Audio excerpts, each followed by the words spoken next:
भूर्भुवस्वः तत्सवितुर्वरेण्यं भर्गो देवस्य धीमहि धियो यो नः प्रचोदयात्। ओम भूर्भुवस्वः।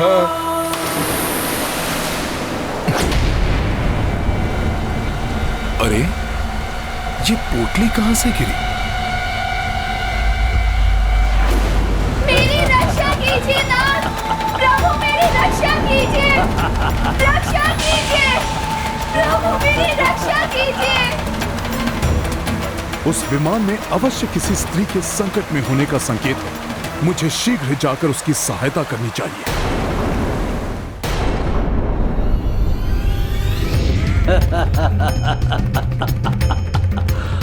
मेरी रक्षा कीजिए नाथ, प्रभु मेरी रक्षा कीजिए, रक्षा कीजिए, प्रभु मेरी रक्षा कीजिए।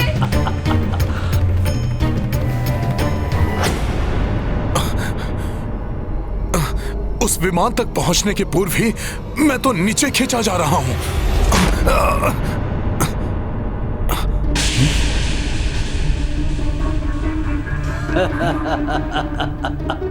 मुझे और ऊंची छलांग लगानी होगी।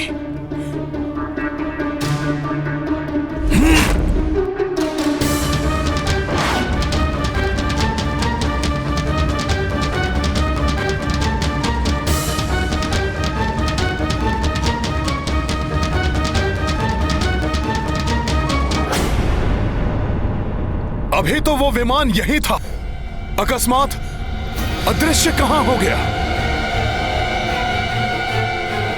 कठिन हो रहा है आकाश में स्थिर रहना मेरे लिए।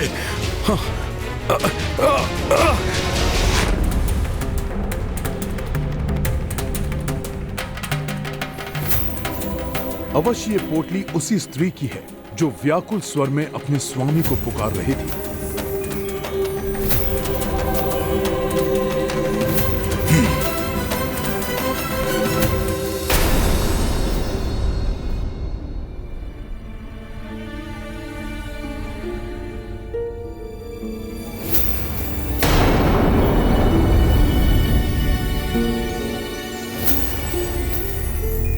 क्या हुआ जामवंत जी?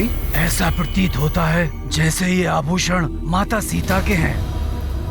माता सीता? हाँ, माता सीता, प्रभु श्री राम की अर्धांगिनी।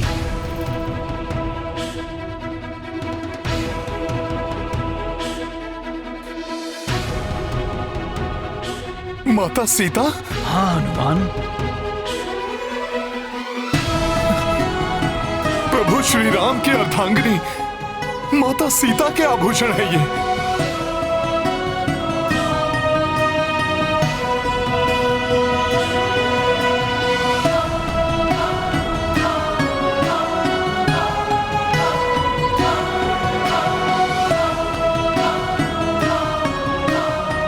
प्रभु मेरी रक्षा कीजिए। उनके व्यथित स्वर से तो ऐसा प्रतीत हुआ था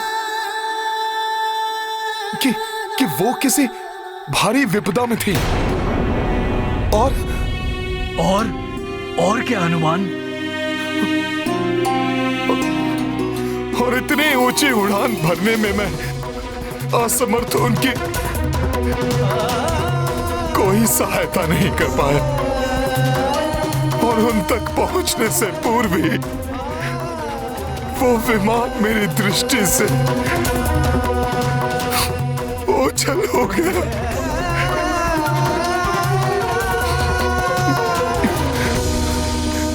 जामवंत जी, यदि मुझ में उड़ने की श्रेष्ठतर क्षमता होती तो कदाचित मैं मेरे प्रभु श्री राम के काम आ पाता। निराश मत हो हनुमान, तुम्हारे हाथों में माता सीता के आभूषणों का गिरना कोई संयोग नहीं है। ये भी प्रभु की लीला है जो उचित समय पर ही ज्ञात होगी। मुझे आभास हो रहा है तुम्हारा प्रभु कार्य में संलग्न होने का समय अब समीप आ गया है हनुमान।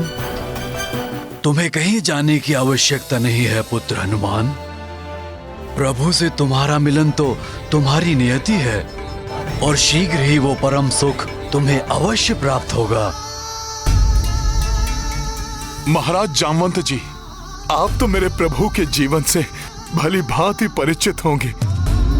मुझे बताइए ना जामवंत जी कि मेरे प्रभु श्री राम माता सीता से कब और कहां मिले और उनका विवाह कैसे हुआ, बताइए ना जामवंत जी। अवश्य पुत्र, सुनो। जब कुलगुरु वशिष्ठ के आश्रम से प्रभु श्री राम एवं लक्ष्मण अपनी शिक्षा पूर्ण कर अयोध्या लौटे तो वहां गुरु विश्वामित्र का आगमन हुआ।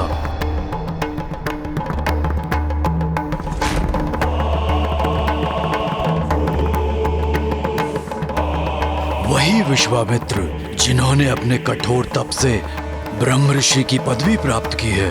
अयोध्या पहुंचकर उन्होंने महाराज दशरथ को आदेश दिया कि वो अपने ज्येष्ठ पुत्र प्रभु श्री राम और उनके अनुज सौमित्र लक्ष्मण को ऋषिवर के साथ जाने की आज्ञा दें। परंतु वो प्रभु श्री राम को अपने साथ ले जाने के लिए कहाँ इच्छुक थे और क्यों? ऋषि विश्वामित्र वन में महायज्ञ करना चाहते थे, जहाँ एक दुष्ट यक्षिणी ताटका और उसके परिवार का आतंक व्याप्त था, जिसके कारण ऋषि मुनि वहाँ यज्ञ अथवा तप पूर्ण करने में असमर्थ थे। ऋषि विश्वामित्र प्रभु श्री राम और लक्ष्मण से उस यक्षिणी का वध करवाना चाहते थे। और महाराज दशरथ ने उन्हें जाने दिया? महाराज दशरथ अपने पुत्रों की सुरक्षा को लेकर चिंतित थे, परंतु ऋषि विश्वामित्र के द्वारा आश्वस्त किए जाने पर उन्होंने ऋषिवर का प्रस्ताव स्वीकार किया और ऋषिवर ने प्रभु श्री राम और लक्ष्मण के साथ वन के लिए प्रस्थान किया।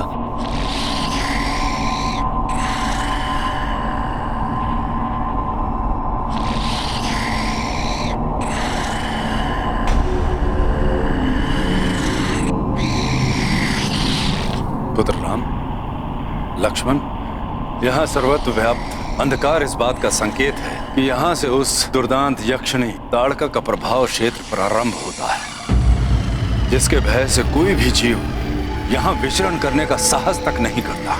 यह भयंकर ध्वनि निद्रा में उसके श्वास के प्रभाव से उत्पन्न हो रही है। इस ताड़का रूपी बाधा का अंत करने के पश्चात ही हमारा आगे जाना उचित होगा। जो आज्ञा गुरुदेव।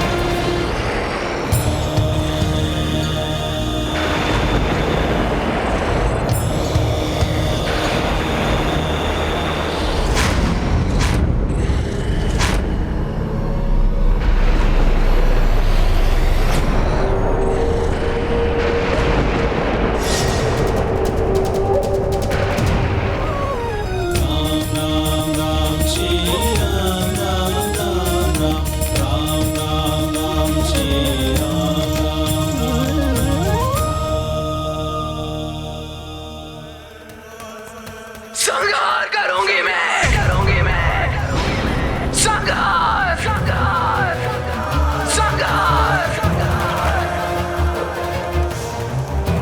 जिसने भी मेरी निद्रा भंग करने का दुस्साहस किया है उसका संहार करेगी ये ताड़का।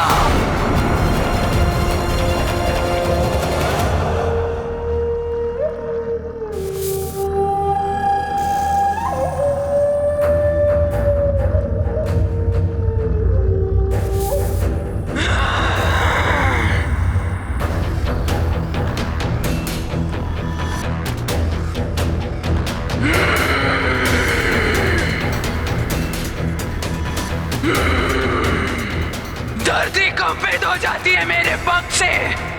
सूर्य देव की किरणें मेरे ही भय से इस वन में प्रवेश करने का साहस नहीं करती। मेरे भयानक दंत करते हैं सबका अंत। मूर्ख ऋषि मुझसे मुक्ति पाने के लिए इन दो कीट पतंगों को लेकर आया है।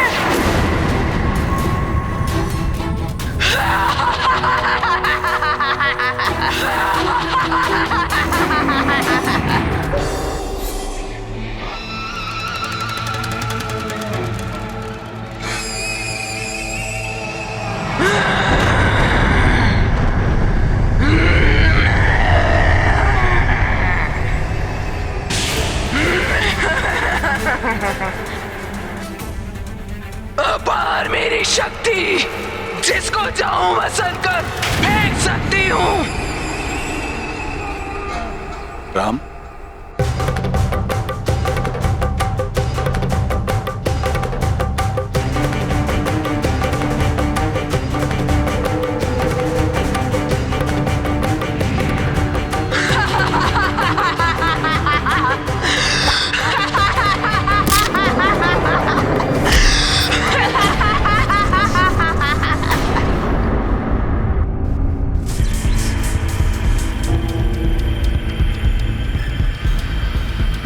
शिलाखंडों से तो मात्र गुदगुदी होती है मुझे। अब देखो मैं तुम्हारे साथ क्या करती हूँ। दशरथ नंदन राम, वार करो इस पर, वध करो इस दुष्ट ताड़का का।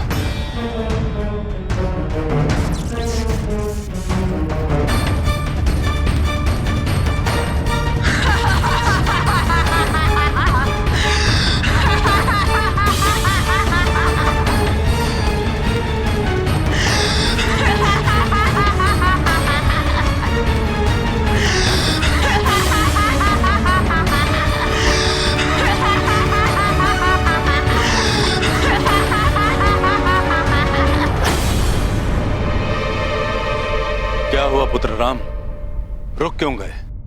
कहीं तुम्हें यह संकोच तो नहीं कि तुम्हारे सामने एक स्त्री खड़ी है? यदि ऐसा है तो अपने हृदय से यह संकोच निकाल दो। पुत्र राम, ये स्त्री नहीं, स्त्री रूपी पापनी यक्षिणी राक्षसी है। उसका वध सर्वथा उचित है। मेरे पिताश्री ने आदेश दिया था कि आपकी प्रत्येक आज्ञा का पूर्ण समर्पण के साथ पालन करना है, और मेरे लिए मेरे पिताश्री का आदेश सर्वोपरि है। इसलिए आपकी इच्छा अनुसार इस ताड़का का वध करना मेरा कर्तव्य है। अब मुझे कोई संकोच नहीं।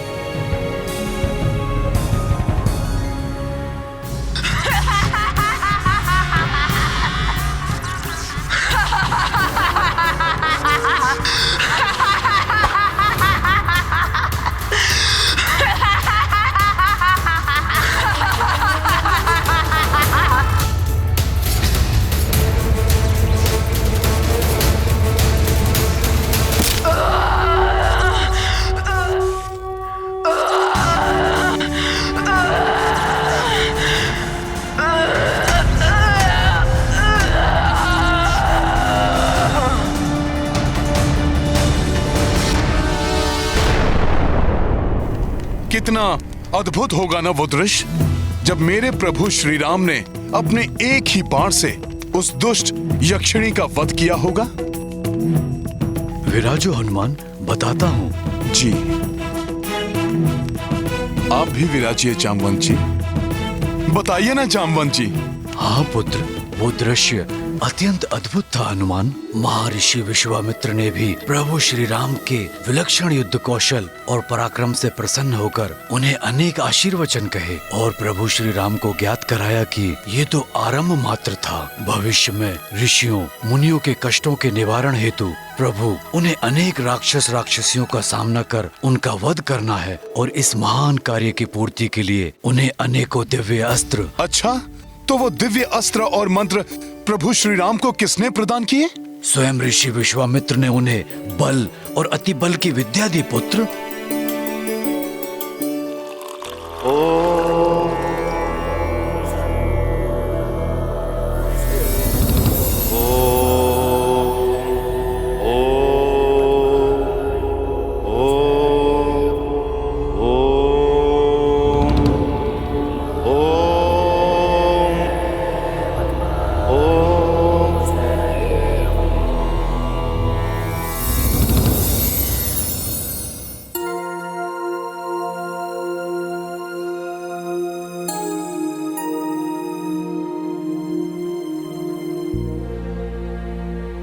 आप दोनों भ्राता मेरे द्वारा अभिमंत्रित इस जल का पान करो।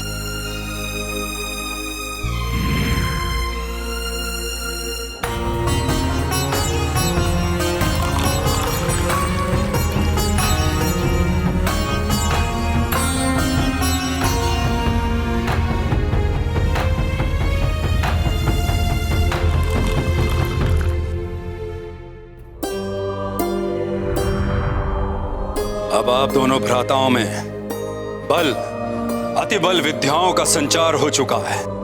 इसका प्रभाव यह होगा कि आप निद्रा और भोजन को प्राप्त किए बिना कभी भी क्लांत नहीं होंगे। आपने क्षुधा और निद्रा पर सदैव के लिए विजय प्राप्त कर ली है। गुरुवर, ये ज्ञान देने के लिए मैं आपका आभारी हूं। मैं सदैव इस विद्या का प्रयोग जगत कल्याण हेतु ही करूंगा। अब आप दोनों का त्रिदेवों और देवताओं से दिव्य अस्त्र और शक्तियां प्राप्त करने का समय आ गया है।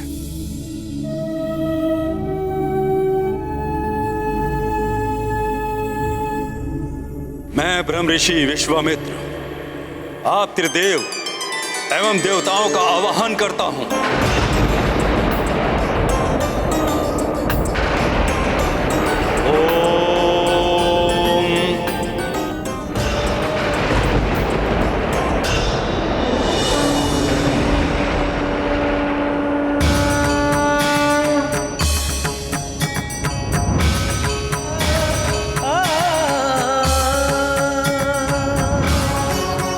प्रणाम देवतागण।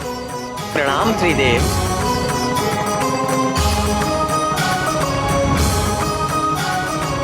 प्रणाम ऋषि। हे त्रिदेवों, हे अष्टदिक्पालकों, संसार के कल्याण हेतु अपने दिव्य अस्त्र दशरथ नंदन राम को प्रदान करने की कृपा करें। ब्रह्मा जी का ब्रह्मास्त्र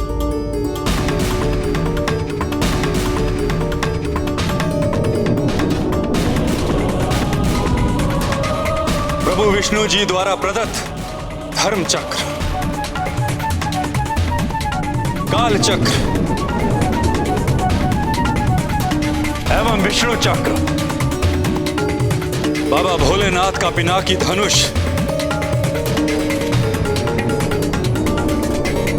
देवराज इंद्र का वज्र,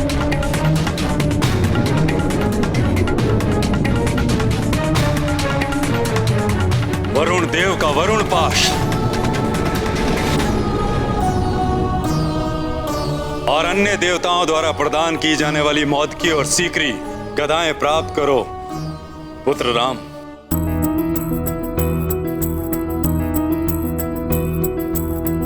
विश्वामित्र आह्वान किए, देव त्रिदेवा प्रकट भये।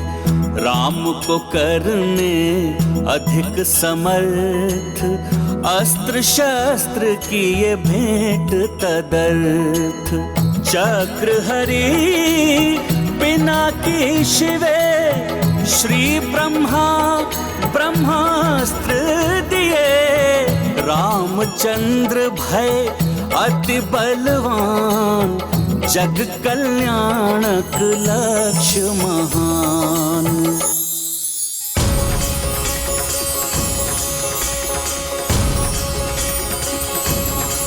महान कार्य की पूर्ति के लिए उन्हें दिव्य अस्त्र और मंत्र प्रदान किया।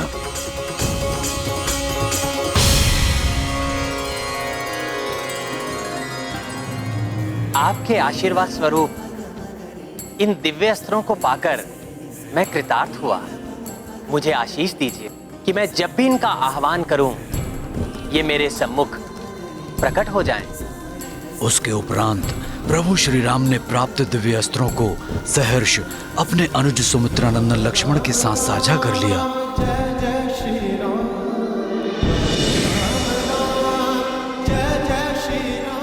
अर्थात ऋषि विश्वामित्र का प्रभु श्री राम और सौमित्र लक्ष्मण को अपने साथ लाने का वास्तविक उद्देश्य था प्रभु श्री राम को दिव्य अस्त्र प्रदान करवाकर उन्हें और सशक्त बनाना। ऋषिवर का एक और उद्देश्य भी था, जिसके विषय में तुम्हें बाद में ज्ञात होगा, परंतु उसके पूर्व ये सुनो हनुमान, दूसरे ही दिवस से ऋषि विश्वामित्र ने अपना यज्ञ प्रारंभ कर दिया। अनुज लक्ष्मण उस क्षेत्र की रक्षा करने में तत्पर थे और प्रभु श्री राम ने अपने बाणों से यज्ञ स्थली की रक्षा हेतु एक दिव्य छत्र का निर्माण किया, जिससे कोई भी अवांछित जीव अथवा ध्वनि वहां प्रवेश न कर सके।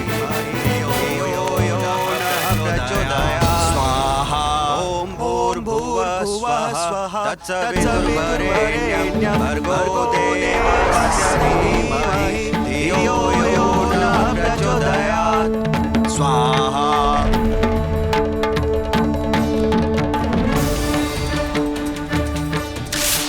ॐ भूर्भुवः स्वः तत्सवितुर्वरेण्यं भर्गो देवस्य धीमहि धियो यो नः प्रचोदयात् स्वाहा।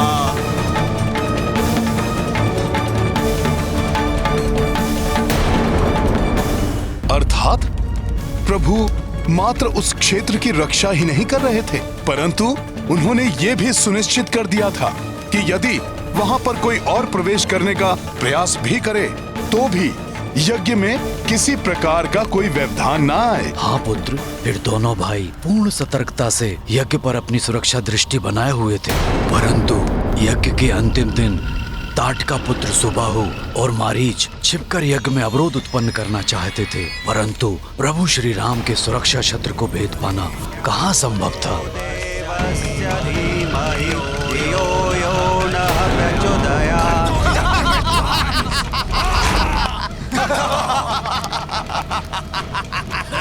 अपनी इस असफलता से क्रोधित होकर उन्होंने भीषण हुंकार भरी, जिससे अनेकों भयंकर राक्षसों और राक्षसियों की सेना उड़कर वहां अवतरित हुई।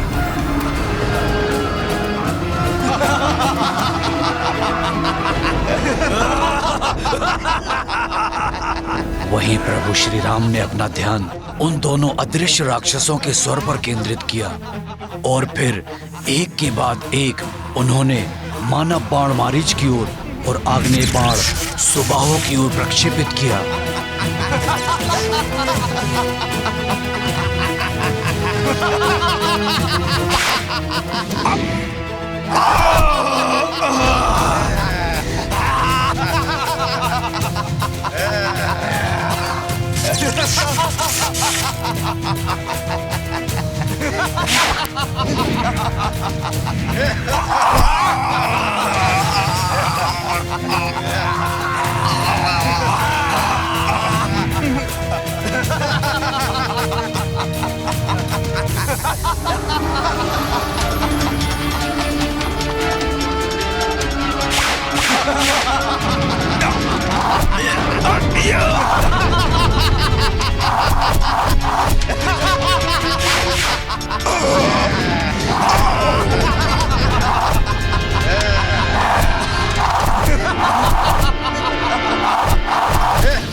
यज्ञ पूर्ण होने के उपरांत ऋषि विश्वामित्र प्रभु श्री राम और लक्ष्मण को लेकर जनकपुरी की ओर निकल पड़े। जनकपुरी? हाँ, जनकपुरी, हनुमान महाराज जनक की राजधानी जनकपुरी, जहाँ उन्होंने अपनी पुत्री माता सीता का स्वयंवर आयोजित किया था। इस स्वयंवर में सफल होने के लिए इसमें भाग लेने वाले राजाओं के सामने उन्होंने एक चुनौती रखी थी।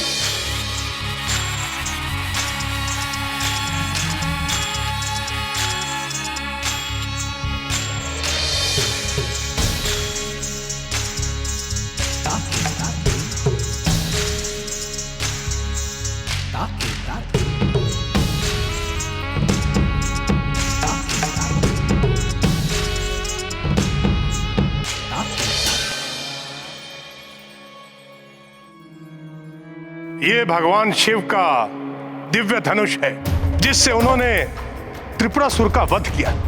उसके उपरांत उन्होंने ये धनुष परशुराम प्रभु को दे दिया और इसकी उचित देखभाल व सुरक्षा का दायित्व प्रभु परशुराम ने मुझे सौंपा।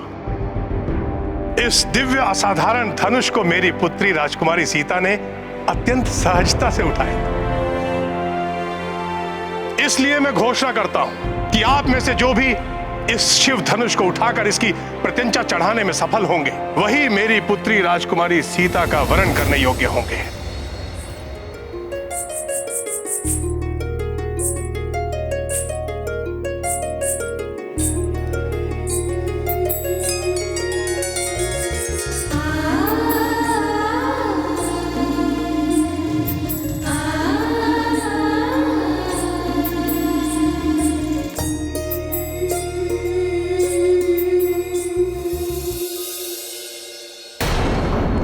महाराज जामवंत जी, तो प्रभु श्री राम स्वयंवर में भाग लेने के लिए वहाँ पर कैसे पहुँच गए? ऋषि विश्वामित्र यही तो चाहते थे कि प्रभु श्री राम वहाँ उपस्थित रहें, परंतु उन्हें ज्ञात था कि अपने पिता की अनुमति पाए बिना प्रभु श्री राम स्वयंवर में कदापि भाग नहीं लेंगे। इसलिए उन्होंने श्री राम से स्वयंवर के विषय में कुछ नहीं कहा, बस उन्हें इतना बताया कि मिथिला में भगवान शिव के दिव्य धनुष को उठाने की प्रतियोगिता हो रही है। एक क्षत्रिय होने के नाते किसी भी चुनौती को स्वीकार करना प्रभु श्री राम का धर्म है। इसलिए पूर्ण सत्य जाने बिना ही प्रभु श्री राम उस स्वयंवर में पहुंच गए।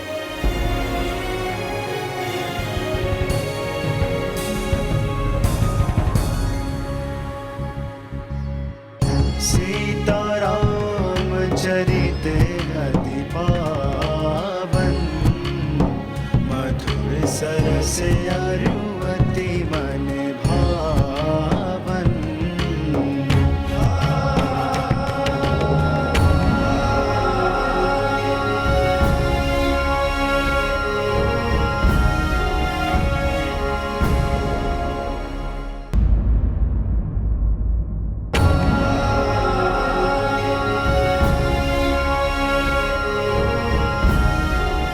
प्रणाम ऋषिवर, आपका स्वागत है। आपका कल्याण हो महाराज जनक। प्रणाम महाराज। प्रणाम महाराज। प्रणाम राजकुमार, आपका भी स्वागत। आइए, आप लोग स्थान ग्रहण कीजिए।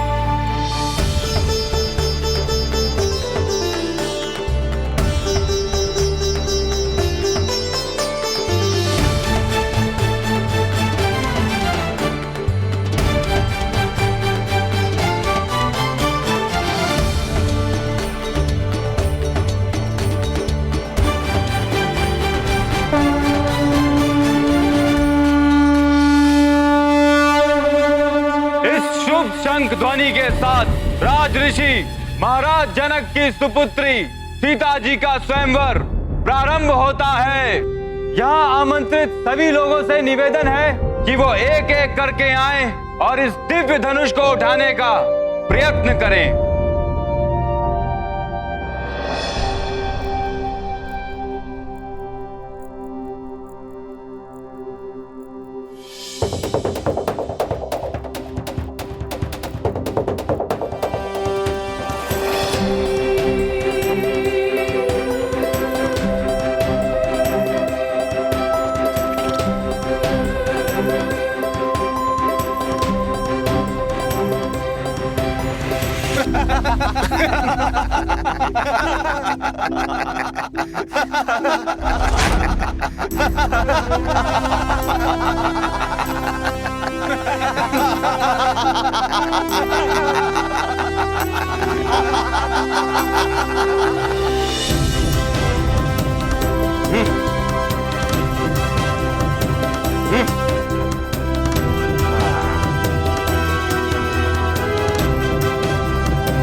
अंग, दंड, गंधार, हे कौशल, विदेह, क्या इन राज्यों में से एक भी शूरवीर पराक्रमी ऐसा नहीं है जो इस धनुष को उठा सके? क्या धरती वीरों से शून्य हो गई? क्या जम्मू द्वीप में वीरों का अकाल पड़ गया है?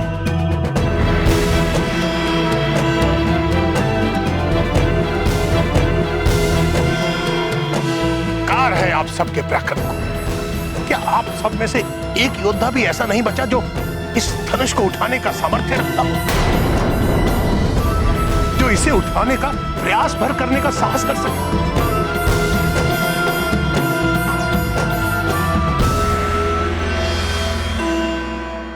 मैं हूं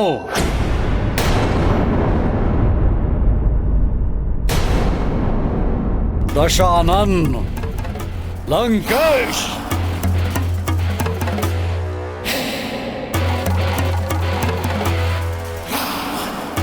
महाराज जनक,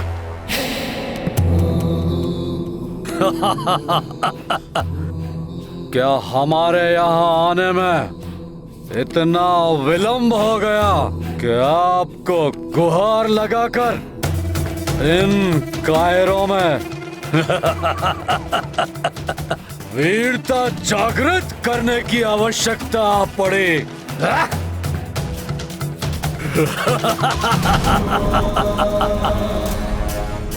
आपको चिंता से मुक्ति दिलाने के लिए स्वयं प्रस्तुत है वीर शिरोमणि रावण।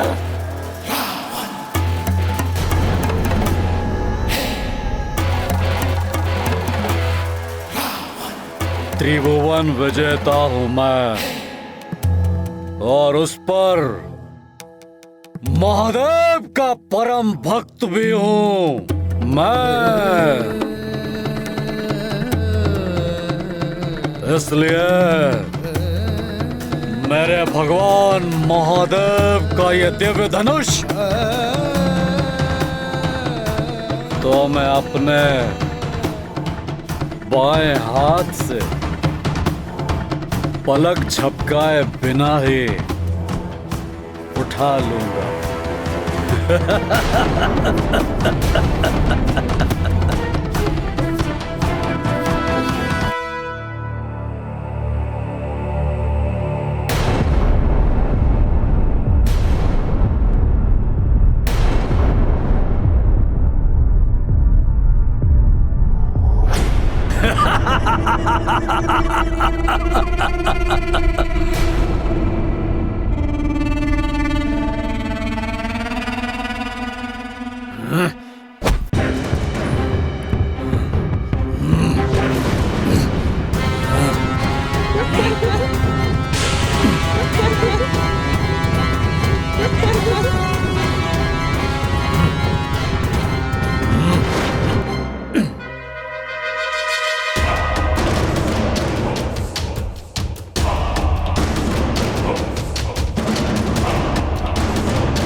श्री राम राम राम राम राम राम राम श्री राम राम राम राम राम राम राम श्री राम राम राम राम राम राम राम श्री राम राम राम श्री राम श्री राम श्री राम श्री राम श्री राम श्री राम श्री राम श्री राम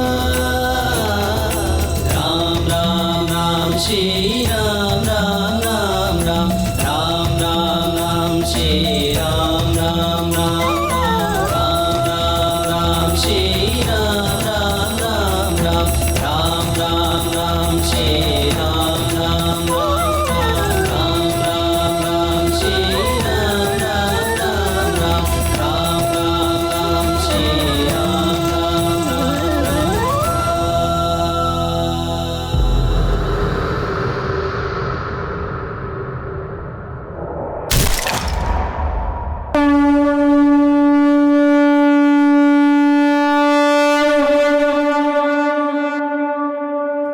अर्थात प्रभु श्री राम ने उस स्वयंवर में वहां एकत्रित सभी योद्धाओं में स्वयं को सर्वश्रेष्ठ प्रमाणित किया। फिर क्या हुआ जामवंत जी? तब महाराज जनक ने प्रभु श्री राम को माता सीता से विवाह करने का प्रस्ताव दिया, परंतु अपने पिता की अनुमति प्राप्त किए बिना प्रभु श्री राम ने वो विवाह प्रस्ताव अस्वीकार कर दिया। फिर प्रभु श्री राम के पराक्रम की सूचना अयोध्या पहुंचाई गई। महाराज दशरथ ये समाचार सुनकर इतने प्रसन्न हुए कि वो अपने अन्य दोनों पुत्र अर्थात भरत और शत्रुघ्न के साथ स्वयं जनकपुरी पहुंच गए और प्रभु श्री राम को सीता जी के साथ विवाह की अनुमति दी। इतना ही नहीं, महाराज जनक ने सीता जी के साथ अपनी अन्य 3 पुत्रियों का विवाह भी प्रभु श्री राम के तीनों भाइयों से करवाने का निश्चय किया।